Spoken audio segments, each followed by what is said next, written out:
Salam jumpa lagi Bapak Ibu, saudara-saudariku, orang muda serta anak-anak yang dikasihi Tuhan. Kita memasuki hari Rabu Pekan Paskah yang keempat, tanggal 14 Mei 2025. Hari ini kita merayakan Pesta Santo Matias Rasul. Bacaan yang hendak kita renungkan diambil dari Kisah Para Rasul, bab 1 ayat 15 sampai 17, dilanjutkan ayat 20 sampai 26. Dan bacaan Injil Yohanes bab 15 ayat 9 sampai 17. Dalam nama Bapa dan Putra dan Roh Kudus.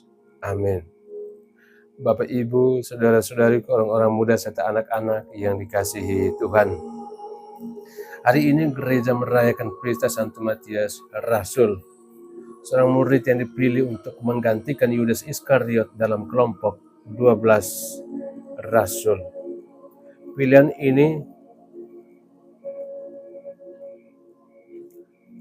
bukanlah hasil politik atau kompromi manusia, melainkan hasil doa dan penyerahan sepenuhnya kepada kehendak Allah. Para rasul tidak memilih berdasarkan kepentingan atau kepandaian, melainkan menyerahkan pilihan itu kepada Tuhan melalui undian.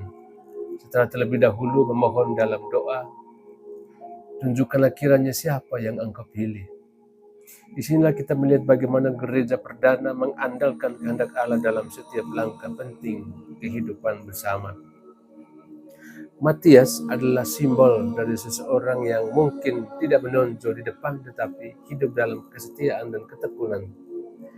Ia bukan bagian dari 12 yang pertama, tetapi ia selalu setia mengikuti Yesus sejak pembaptisan oleh Yohanes sampai kenaikan Yesus. Dan karena kesetiaan itulah ia dipilih untuk menggantikan tempat yang kosong dalam komunitas kerasulan. Hari ini Yesus mengajak kita untuk merenungkan kembali apa artinya menjadi murid dan sahabatnya. Dalam Injil Yohanes, Yesus berkata, inilah perintahku, yaitu supaya kamu saling mengasihi seperti aku telah mengasihi kamu. Dan selanjutnya, Yesus katakan, kamu adalah sahabatku jikalau kamu berbuat apa yang kuperintahkan kepadamu. Bapak, Ibu, saudara-saudari, orang-orang muda serta anak-anak yang dikasihi Tuhan. Panggilan menjadi murid dan sahabat Yesus bukanlah panggilan biasa, melainkan panggilan untuk tinggal dalam kasih yang aktif. Kasih yang tidak hanya indah dalam kata-kata, tetapi hidup dalam tindakan nyata. Yesus tidak memanggil kita karena kita hebat, bukan karena kita pintar atau suci. Dia memanggil karena Ia mengasihi kita. Ia sendiri berkata, bukan kamu yang memilih aku, tapi akulah yang memilih kamu. Maka hidup panggilan adalah anugerah, bukan prestasi.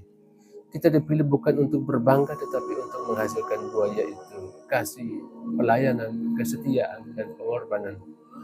Bapak, Ibu, saudara-saudari, orang muda serta anak-anak yang dikasihi Tuhan.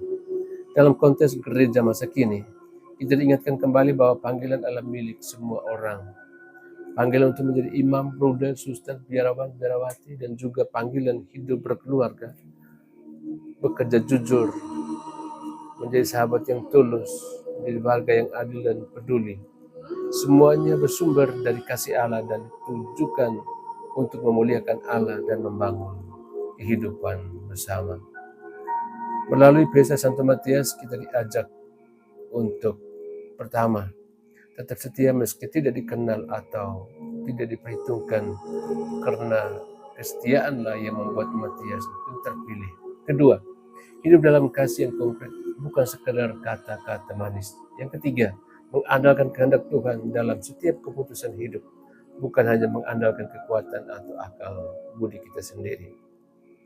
Saudara-saudari yang dikasihi Tuhan, kiranya hidup Santo Matias meneguhkan kita semua bahwa menjadi murid Yesus bukan soal kedudukan, tetapi tentang kesetiaan, kasih, dan ketaatan.